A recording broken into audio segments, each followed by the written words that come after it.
Viral Invasion is here. Soon it shall be doomsday for the digital world.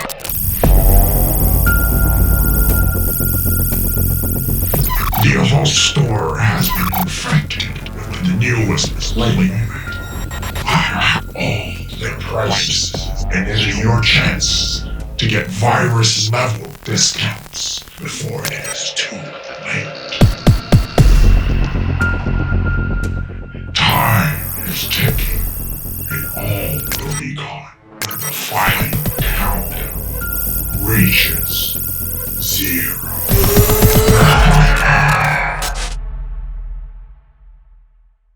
Alright, like always, let's start with Digi-Egg cards. I'm currently still running the EX2 Digimon just for the main draw power when attacking, which is still what I want to see, being able to draw cards and find pieces as I go, which is really important for this deck to continue with the combos, of course. But of course, we also have other Digi-Egg cards we can talk about later in the tech choices as well, so stay tuned for that. Let's start off with the brand new Gallantmon from BT17. This one has your turn once per turn. When one of your Gallantmon or Tocado in its name is played, you get to pop one of your opponent's Digimon as 3000 DP or less, but if you didn't, you get to gain a memory, so pretty versatile with the both effects, which is kind of nice, but it has a whole new inheritable that offers a lot of versatility when it comes to DP based deletion with your whole Gallantmon deck. As long as it's 0 or less during your turn, you can increase it by 2000. It's really good, so then you can pop bigger bodies as you rack it up as well, which we'll get to talk about more later in a bit. Aside from the new Gallantmon, there of course is the older Gallantmon from EX2. This one is just still the perfect searcher for your deck, grabbing any piece that you need up your line, grabbing your Tocados. That's really the one that you always want to try and hard play, but otherwise Digivolving is not too bad either,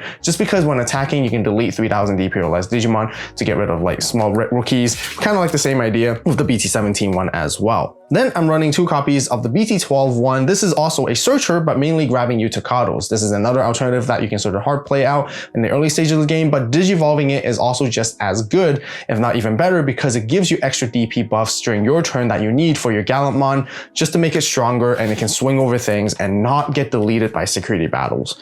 Then I'm running 2 copies of the Rush Gallantmon from EX4. This is actually really important because you trash your opponent's cards from the top of the deck, and you set up eventually in the later stages of the games. This guy can either help you just swing out for game for the 3 costs, or you can actually combo and synergize with your Biomerge, Matrix Evolution, and stuff like that to make really fancy cool stuff and plays, which I'll show you guys later in the combo segment as well. Speaking of Gallantmon and Gallantmon, we're also getting the Megidramon ACE card in the upcoming LM set, which I'm really excited about, and I know you guys are as well. But that's not all. EX8 is going to potentially introduce another Gallantmon X antibody, but we for sure know there's going to be the new Shoto's ACE card, which is Medieval Gallantmon, and really hopefully it's going to synergize well with this deck, and really excited to add on. So if you guys want to see updated deck lists, make sure to join the AVAULT Club, and if you guys want to see more Gallantmon content in the future, be sure to subscribe and turn on the notification bell to stay tuned.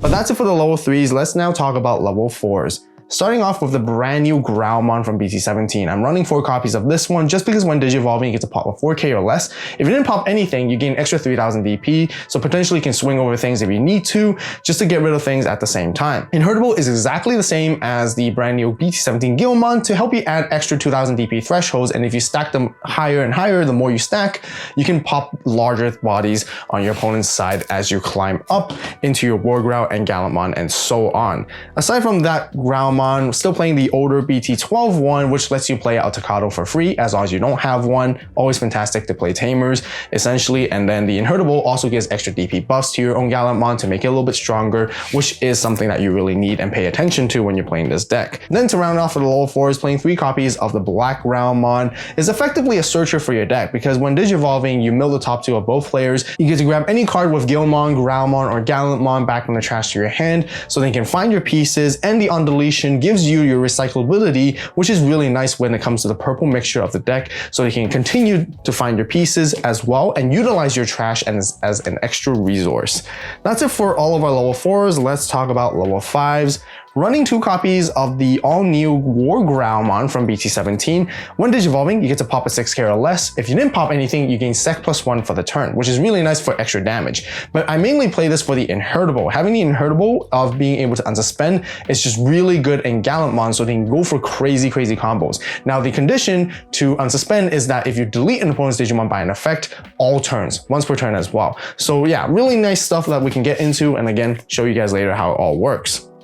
But aside from that, still playing the older copy of War Growlmon here. War Growlmon from BT12 lets you digivolve to delete a 4000 DP or less. And if you didn't delete, you can digivolve into Gallantmon to reduce the cost by 1 as well, which is really effective. And as you're removing things, this is where the inheritable synergizes greatly, because at the end of attack, if your opponent doesn't have any Digimon, you can gain 2 memory back. So yeah, playing the memory gauge very effectively, still really great combo and synergy when it comes alongside with the BT12 Gallantmon, which we're going to talk about more as well in a bit. But to round off for all the War Growlmons, I'm still running 3 copies of the EX3 one just because when digivolving effect, it trashes both players' top deck, milling and setting up more pieces in the trash, which is really important for your late game stages of combo. Then if either player has 5 or more cards in the trash, you can immediately spit out Takado, spit out a Gallantmon, and gain extra value off this 3 cost digivolve, because you can digivolve for 3 on top of Growlmon in its name. Otherwise, you digivolve on top of a purple Digimon specifically for 4 cost. That's it for our level 5s. Let's talk about our level 6s. Of course, we have the brand new BT17 Gallantmon to talk about. It's a 3 cost to digivolve with 11,000 DP, but that's totally fine because when digivolving and when attacking, you get to pop your opponent's Digimon with 8,000 DP or less. If you didn't pop anything, it actually gains extra 3,000 DP and blocker until the end of your opponent's turn. Finally, Gallantmon can finally use a shield for something. But it also has a secondary effect of, as long as it's your turn and if your memory gauge is at 0 or less, this Digimon is unaffected by any of your opponent's effects. Digimon, options, tamers, and everything, and that is just absolutely insane with that immunity and protection, which can really give you some versatilities when they get into it, swing over stuff and whatnot, and delete things all at the same time. But aside from the new Gallantmon, we're also playing the older BT12 Gallantmon. This is also the main one that I always like to get into just because of its capability of removing lower end stuff and trashing security, which is what I really like. Being able to raid as well at the same time, so you can swing over things if you need to. And the main key thing with is when attacking is not even once per turn, which can come in handy when you synergize alongside with the War Growlmon Inheritable, which we talked about earlier with BT17 as well. But we're still not done with Gallantmons, still got 2 more to go, with the 2 copies of the BT13 one, which is a fantastic late game guard to hard play, rush, swing for games, or also board clear, deleting 6,000 DP or less. If not deleting 13k or higher, it's just incredibly effective. Not once per turn, on play when attacking or when digivolving, you get to use these effects. Aside from that, you rarely digivolve this guy because it is 5 cost, but if sometimes you have to. But yeah, again, a fantastic card to have for sure when it comes to those clutch situations. That's it for level 6s. Let's round off with level 7s. And of course, now we're playing the brand new Crimson Mode Ace and 2 copies of it. 5 cost to digivolve on top of Gallantmon. If not, you pay 4 cost. Now, with its hand counter blast digivolve, you can basically disrupt your opponents. When you come out with this guy on play or when digivolving, you delete your opponent's entire board with total 15k DP worth of Digimon. Therefore, racking up with your Gallantmon and your Growlmon Inheritables from BT17, you can go all the way up to 17,000 or even 19,000 with this deletion effect, basically removing almost anything. But most importantly, we play it for its when attacking effect with the total amount of cards in both players' trash. For every 10, you trash the top card of your opponent's security, meaning that you can end games, blitz with it, and combo Gallantmon Crimson Mode, swing for game. That's it for all over Digimon. Now let's talk about Tamers. I'm still playing 4 copies of the EX2 Takado just simply to gain memory constantly. When we're deleting things, we're constantly doing that with this deck anyway, so you're gaining a lot of value off of this card, but also very importantly, giving all our Growlmon, War Growl, and our Gallant the capability of when digivolving blitz after the attack. You guys can see that's why we synergize with Crimson Mode entirely, because when we get into it, you can basically swing for game, and just for that. Then we got 2 copies of the newer Takado. This one at the start of your main phase, if you have a Digimon with Gallantmon, Growlmon, or Gallantmon the same, you get to gain a memory. This one has that end of turn bio merge, which is really interesting, and it's actually very different to the other BT12 one, which we'll talk about. But for the same kind of condition, you need to have a Gallantmon on the board, you put a Growl and a War Growl underneath it, you can immediately bio-merge into a Gallantmon for free specifically. So this is really, really cool because then you can synergize together, possibly even attack if you have the Blitz Staccato all together, which is very, very synergetic. Then last but not least, I am running another Staccato, which is the BT12 one. This is your main memory setter, also being able to bio-merge, but this one is during main once per turn. Now, by also having a Gillmon on the board, you have to put a Growlmon, War Growlmon underneath it, and you have to pay the cost this time instead. But by paying the cost, you get extra 2000 DP for the turn. That's it for all the Tamers. Now let's talk about our options. With the standard procedures, I'm running 4 copies of Offense Training and 1 copy of Red Memory Boost just to help us find pieces and search and grab stuff as we climb up the stack. These are the cards that we want to see in the early stages of the game as much as possible. Therefore, I'm running this current setup. Then last but not least, rounding off for all the options, I am playing 1 copy of the Crimson Savior movie option card right here, which lets you play a Gillmon or Staccato from your hand or trash for free. Instantly afterwards, you get to use and place it in the battle area so you can use its delay effect, which is really good at countering against specific matchups when your opponents play level 5 or higher Digimon. Either with a hard play or by effects, you can then delay and use this effect to allow yourself to digivolve into any Gallantmon from your hand without paying the memory cost. And by doing that, you can potentially disrupt your opponent's turn, pop things, utilize when digivolving effects, which this card is actually really good at countering them all at the same time. That's it for the main deck. Now let's talk about some other tech choices and other cards I considered adding into this deck as well. Starting off with some other Digi-Egg cards, of course we have the BT17 Digimon, which is really good at removing lower DP Digimon with when attacking just by paying 1 memory. It's also not once per turn, so if you get to unsuspend, you can actually pop multiple things. And the neat thing is, if you ever rack up multiple inheritables of BT17 Gil and Growlmon, you can increase it all the way to 7,000, which is kind of nice. So yeah, really, really cool stuff right here that you guys can consider. Aside from that, there's also the BT12 Digimon, which just straight up increases the DP threshold of your DP deletion effects by extra 1000 DP during your own turn, which is also fantastic.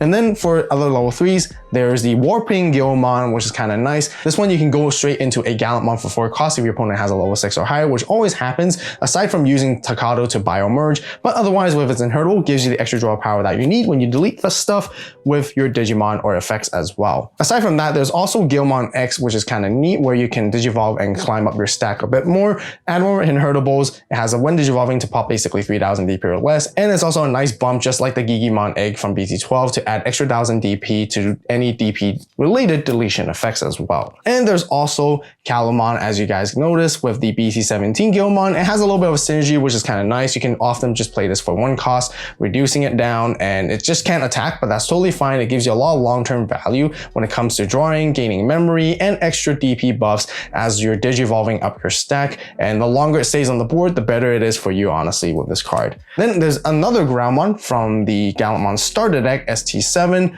Very simple and inheritable. During your turn, when you delete an opponent's Digimon, you gain a memory, either by battle, by effect.